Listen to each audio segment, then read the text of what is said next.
So it is moment to create the controllers.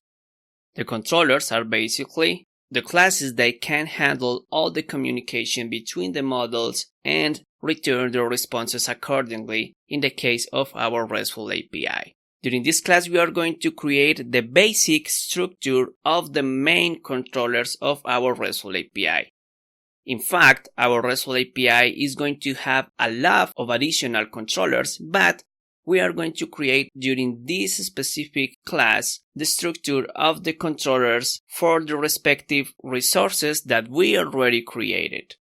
For this, fortunately, again, Laravel provides us a PHP artisan command to create controllers, and we can see the details right now. Let's see our command prompt again inside of our virtual machine.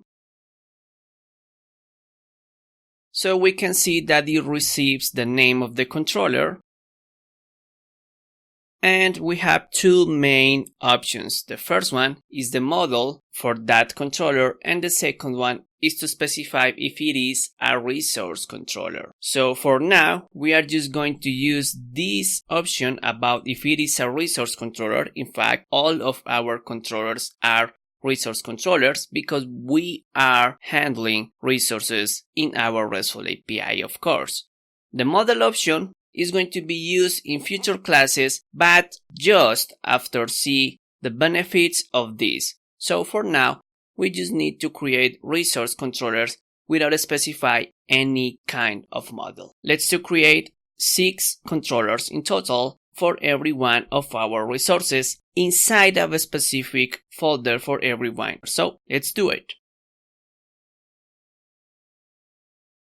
So we have that we are going to create a controller called Buyer controller that is going to be inside a Buyer folder, and this is a resource controller. So just press enter and proceed in the same way with the others.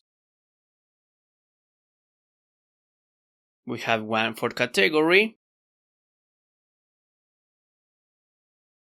for product, for seller, transaction, and finally user.